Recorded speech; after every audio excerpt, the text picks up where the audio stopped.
3√2 को अपरिमेय सिद्ध करो। तो बच्चों हमें यहाँ पर 3√2 को अपरिमेय सिद्ध करना है।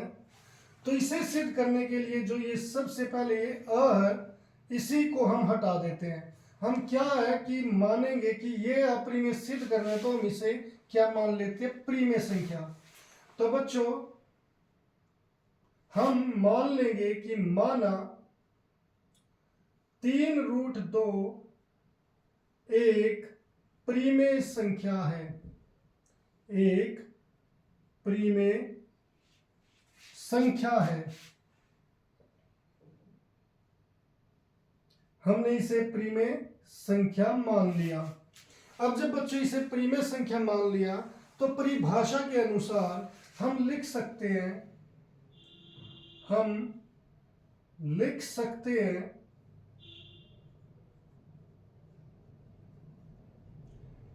क्या लिख सकते हैं कि बच्चों जो 3√2 है उसे p/q के रूप में लिख सकते हैं, p/q के रूप में लिख सकते हैं, जहां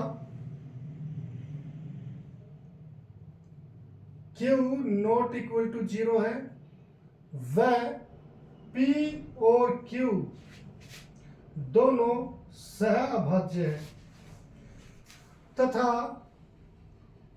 p व q दोनों पूर्णांक है, दोनों पूर्णांक है।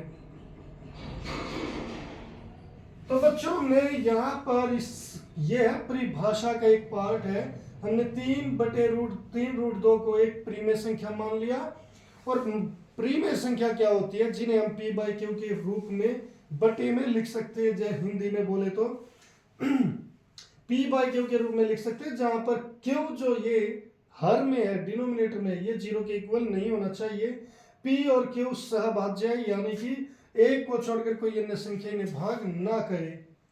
तो बच्चों यहां तक होने के बाद हमें क्या करना है कि ये जो √2 है इसे अकेले कर देना है। इसे अकेला क्यों करना है, क्योंकि बच्चों हमें ये पता है कि √2 है वो एक अपरिमेय संख्या है। तो जो एक अपरिमेय संख्या है हम उसे अलग लिख देंगे, और जो सारी जैसे 3 है, p है, q है, ये पूर्णांक है, पूर्णांक परिमेय संख्या होती है, तो आप इन सभी को एक साइड ले आओगे।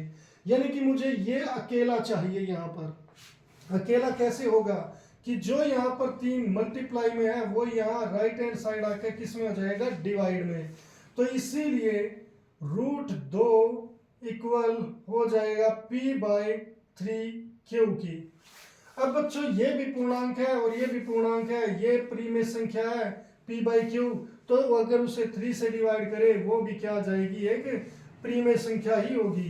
तो हम लिखेंगे कि जो ये राइट हैंड साइड है, इसीलिए जो राइट हैंड साइड है एक परिमेय संख्या है, एक परिमेय संख्या है, जिसे हमने p/q के रूप में लिख दिया। ये p/q के रूप में लिखी हुई है बच्चों, जो a/b के रूप में लिख सकते हैं। और परिमेय संख्या की परिभाषा भी क्या है कि जिसे हम p/q के रूप में लिख सकते हैं। तो ये एक परिमेय संख्या है, परंतु हमें पता है बच्चों कि जो √2 है, लेफ्ट हैंड साइड में जो √2 है एक अपरिमेय संख्या है, एक अपरिमेय संख्या है। अब आपका लेफ्ट हैंड साइड तो अपरिमेय संख्या बताता है और राइट हैंड साइड आपका परिमेय संख्या बताता है। क्या ये बात सत्य है कि एक बार आप परिमेय, वो इधर परिमेय और इधर अपरिमेय लिख दो? ऐसा नहीं हो सकता कि एक ही संख्या परिमेय भी है, एक ही संख्या अपरिमेय भी है। वो चाहे तो परिमेय होगी, वो चाहे अपरिमेय होगी। तो ये एक विरोधाभास है बच्चों, इसीलिए यह एक विरोधाभास है, विरोधाभास है। और विरोधाभास क्यों हुआ, ये पैदा ही क्यों हुआ?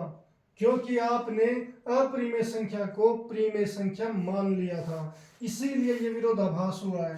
तो इसीलिए हम लिख देंगे 3√2 एक अपरिमेय संख्या है। तो बच्चों कितना आसान क्वेश्चन है ये, अपरिमेय संख्या है। बस आपको इसमें यहां पर ये देखना होता है बच्चों ऐसे क्वेश्चन में कि जो ये अपरिमेय संख्या है इसे आपको एक साइड रखना है, चाहे लेफ्ट हैंड साइड या राइट हैंड साइड, और सारी चीजों को आपको दूसरी साइड ले जाना ताकि वो परिमेय संख्या बन सके। उसके बाद आपको ये 3 स्टेप ये करने हैं ऐसे बस, और ये क्वेश्चन हो जाएगा।